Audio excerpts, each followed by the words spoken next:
Vet du hva? I dag lager vi noe som jeg ofte kjøper ferdig på boks, eller på glass, som sursøt saus.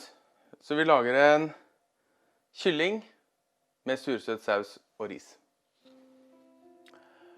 Så mye enklere enn man skulle tro. Hvis vi ser her, så risen jo bare vann og ris, som selvfølgelig skylt. Sausen fond av et eller annet slag, eller en kraft av et eller annet slag. Det kan være okse, det kan være kylling, hva som passer best og du liker best. Epleeddik, sojasaus og lakan fra en boks med ananas. Og sukker. That's it. Og oppi den sausen så skal vi ha løk, ingefær, paprika og chili. Og så bruker vi maisstivelse til å tykne den. That's it. Så det her superfort gjort. Og så kylling selvfølgelig da. Kylling. Jeg har 2 svære kyllingfileter som jeg steker først. Vi begynner med risen, for den skal stå lengst. Veldig svak varme. La den få lov å putre og stå så lenge du trenger. Da kjører vi på. Svak varme. Litt salt.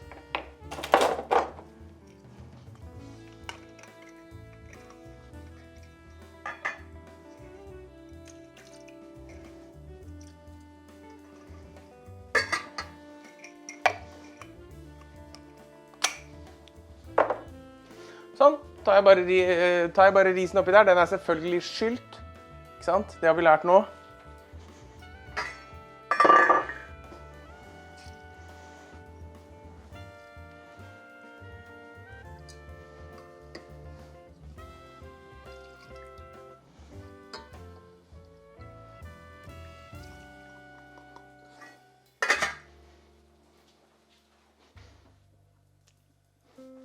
Og da har vi sånn passe rotete bak meg også. Bare sånn. Ja, sånn. Ja. Da blander vi det vi skal ha i sausen, for det veldig enkelt. Det blander jeg da bare i en desilitermål. En desiliter.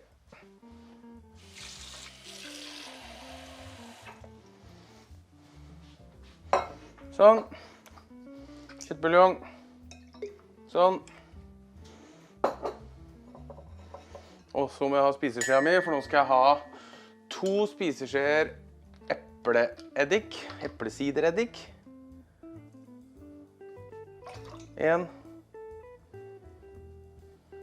2. 4 desiliter sojasaus.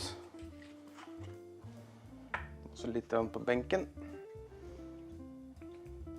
1, 2, 3, 4. Sånn. Husk på det her skal vi ikke ha salt i hvert fall, det helt sikkert og visst. Og så skal vi ha da 3 spiseskjeer med sukker. Sånn. Og mer trenger vi da.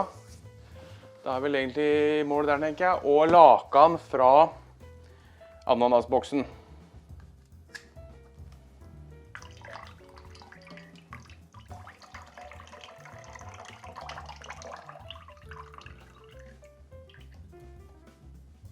Sånn. That's it. Det det vi skal da varme opp etterpå.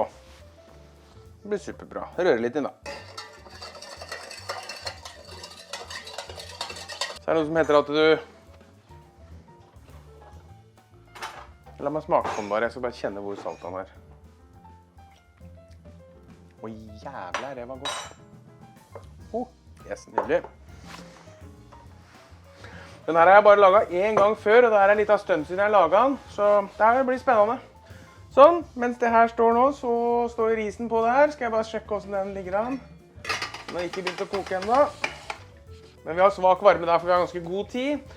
Skjærer jeg opp alle grønnsakene, en ekte god mise en place. Skjærer vi opp grønnsakene, gjør allting klart. Så skjærer jeg kyllingen til slutt. Steker kyllingen, tar ut kyllingen, grønnsakene oppi, steker grønnsakene, oppi med sausen, oppi med kyllingen. Dritlett. Jeg har fått tilsendt en ny kniv som jeg skal teste og prøve. Så jeg skal prøve den litt først, så jeg får litt fil for kniven. litt sånn hvor skarp han er, og litt hvordan den balansen er. Men vi skal i hvert fall teste den nå, så skal jeg prate litt om den underveis.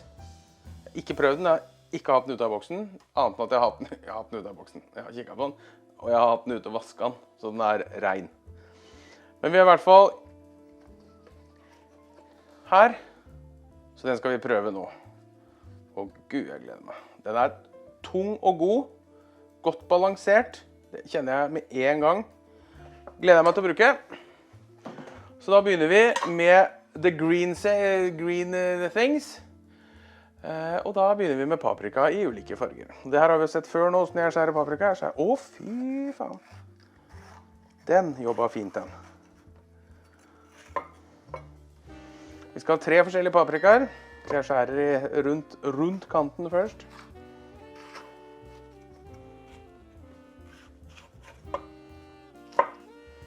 Vi tar med den også. Helt nydelig kniv så langt.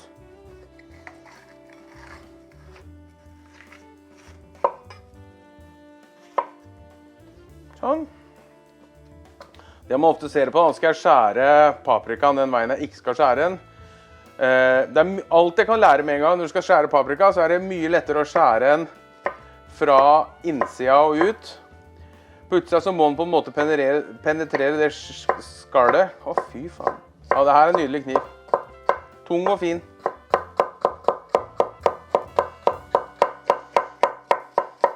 Det som også er litt fint da, det er at jeg stoler på kniven med en gang, hvis det går an å si. Jeg er liksom ikke redd for at den skal gjøre noe ikke er vant til, eller gå i en retning den ikke burde. Og jeg ser også for meg at hvis jeg først bommer her nå, så går jo fingeren. Jeg har øvd de litt mindre, for jeg synes de er litt lange.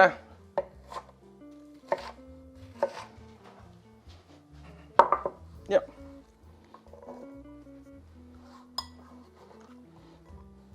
Sånn. Chilien. Og alt der her sånn skal jo oppi på likt, så det legger jeg bare i samme.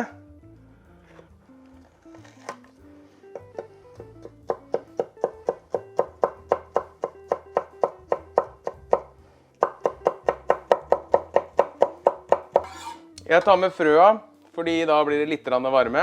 Hvis ikke du liker det i det hele tatt, så lar du være. Hvis ikke du liker chili og ikke noe styrke i det hele tatt, så lar du være. Så husk på at du kan alltid justere ting selv her, ut ifra hva en vil, og hva en liker. Og i oppskriften nå så kommer det til å stå 1 løk. Men de her er så små, så jeg tar 2, helt av meg selv. Det også er jo liksom viktig da. Hvis ikke du liker løk, så må du ikke sløyfe løken her. Fordi selv om man sier at man ikke liker løk, så er det ofte fordi man ikke liker konsistensen av løk. Fordi du greier ikke spise mat i dag uten at det er løk i. Når du spiser en hamburger fra McDonald's, så er det løk i den liksom. Og selv om du da bestiller den uten løk, så er det løk i burgeren. Så det er liksom ikke noe å bekymre seg over. Løk koker ned til konsistens, vil jeg si. Så da er det bare enda viktigere å skjære det smått, hvis ikke du er noe glad i løk. Hvis du er veldig glad i løk og det den løken gjør, så kan du jo skjære det litt stort. Nå kommer jo den store testen da, som er løkskjæring. Det her kjennes veldig fint ut, altså. Så jeg er veldig glad i den kniven. Det er allerede kick-ass knives.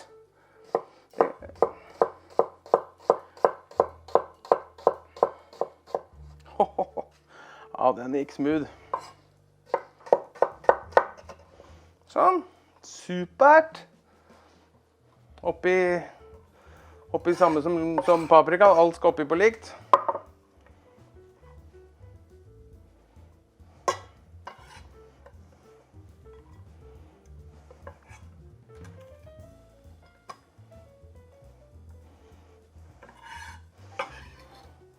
Akkurat når jeg dunket eggen i kanten der, så sitter det sikkert en hjemme og kikker og bare... Men jeg tror det gikk greit. En fin måte å kjenne om kniven er skarp på. Legg den på neglen. Og så drar hun bortover. Og så kjenner du, om du kjenner noen små rufsete hakk i neglen når du drar den bortover, det gjør jeg ikke i det hele tatt her. Det betyr at den sitter som et skudd. Hvis du er skikkelig frekk, så kjenner du her også. Siste som er igjen nå, det er ingefæren, som vi også må få skjært opp. Skal jeg bare se hvordan det er med risen, om det har begynt å koke her borte. Det har det. Da setter jeg den enda lenger ned. Sånn. Skje. Nå skal vi med skjea da. Jo, det skal vi skrelle den her med. Mye trenger jeg da. Ikke så veldig mye vel, tenker jeg kanskje. En teskje, ja. Så tar vi den da. Fant den. Boraspa mi. Sånn, hva var det vi skulle gjøre nå? Da er det kyllingen til slutt. Jeg vil gjerne ha den, jeg vet det er en stygge fjæla mi, men jeg vil ha den på den.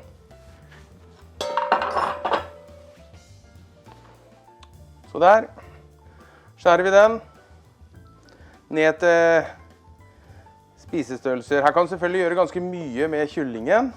Du kunne velge å for eksempel lage sånn rundt, sånn, hva heter det? Sånn maisenna og eggmel liksom rundt. Da var det slutt. Hva er det som gjør at du stopper nå? Det er fordi det er tom for strøm allerede, eller? Jepp, da vet jeg selvfølgelig ikke hvor lenge det kameraet har vært borte igjen da, som vanlig. Så, men i hvert fall, nå er vi her. Jeg vet ikke om jeg har fått med at jeg tester den nye kniven, jeg tror det. Kick-Ass Knives. Jeg tror du finner de foreløpig bare på Finn, tror jeg, men det kommer en hjemmeside snart, vet jeg. Så når det gjør det, så skal jeg passe på at det står under i description, så sjekk der om jeg har fått det opp der. Skal vi se hvor skarp den er da? Skarphetstesten, er du klar? Sjekk da!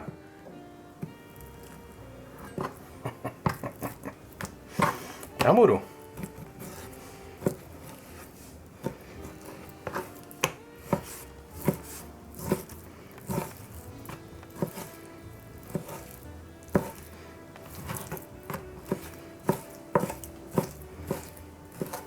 Sånn. Og da begynner vi å steke det. Så steker vi først kyllingen, tar kyllingen ut, steker alt det andre. Sausen, røre, maisenna, tykne, kylling tilbake. Og så la kyllingen da koke litt i sausen. For nå skal jeg bare steke den så den blir... Ja, hva blir den? Sprø på utsida. Sånn, da tenker jeg det begynner å hjelpe allerede. Så bruker jeg alltid salt og pepper på kyllingen, uansett.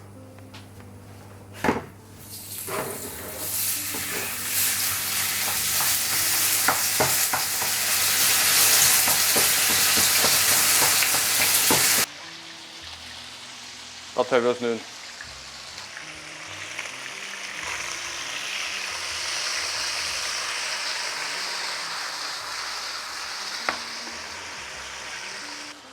Nå trenger det ikke være gjennomstekt, ikke sant?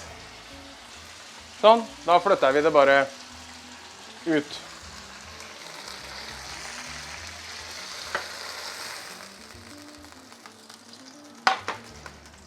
Så tar vi alle grønnsakene.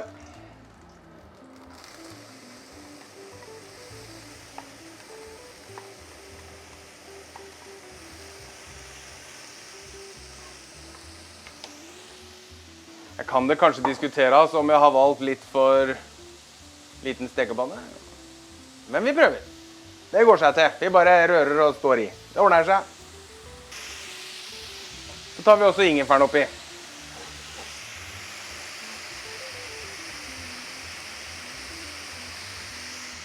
Hvis vi klarer her da. Sånn. Og da koker jeg de til nesten helt myke. Nesten. Det gjør ingenting om de får litt sånn stekemerke på seg, det blir bare godt. Og når vi da nærmer oss slutten, så heller vi sausen over.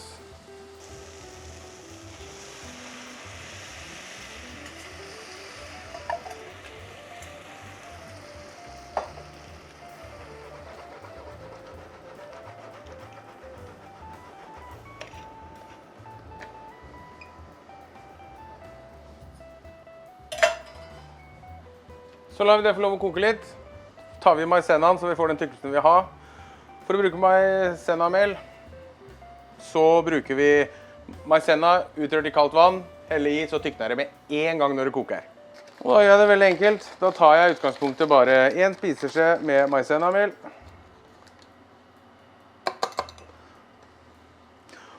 Og så rører jeg det strengt talt ut i så lite vann jeg kan, på en måte. Tenker jeg 1/2 desiliter, og det var mer enn nok. Og før jeg gjør noe som helst nå, så smaker jeg på sausen nå som vi har fått blandet den litt.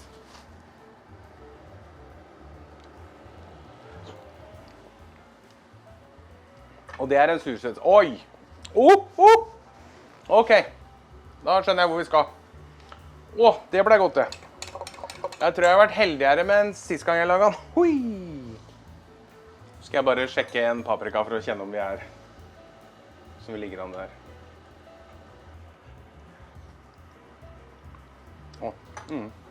Da nærmer vi oss vakent. Da tykner jeg sausen.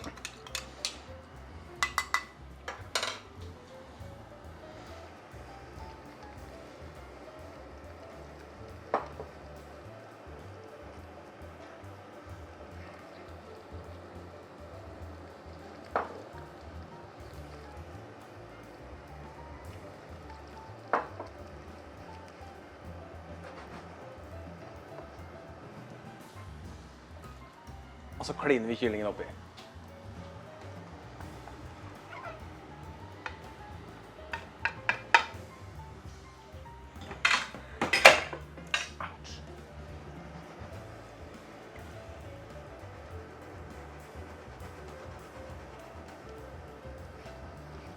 Og da lar vi selvfølgelig stå til kyllingen er helt kokt igjennom. Men det er ikke lenge til, altså. Da skal vi til å legge opp, men før vi gjør det, så vil jeg bare si at den kniven, skal du ha en ordentlig kniv? Jeg har sjekket, den er ikke så gæren pris på den heller. Skal du ha en ordentlig kniv? Kjøp den her. Jeg er veldig fornøyd med den, og det sier jeg selvfølgelig bare fordi jeg har fått den. Nei, jeg sier jo ikke det. Veldig god kniv. Da legger vi opp. God damn it.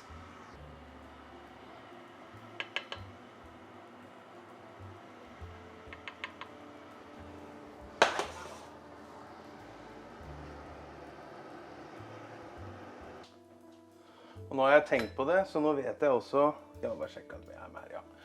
Nå har jeg tenkt på det også, nå vet jeg hvorfor denne ble bedre enn sist gang. For sist gang brukte jeg kyllingfond, altså kyllingkraft. Nå har jeg brukt oksekraft. Så da anbefaler jeg oksekraft. Punktum. Men du kan sikkert bruke hva som helst da, hvis ikke du har oksekraft. Se på det her da. Fy fader.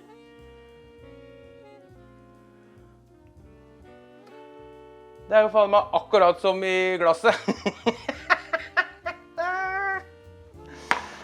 Men nå har jeg allerede smakt på det, så jeg kan fortelle deg så mye som at det er jækla mye bedre enn det som er i glasset.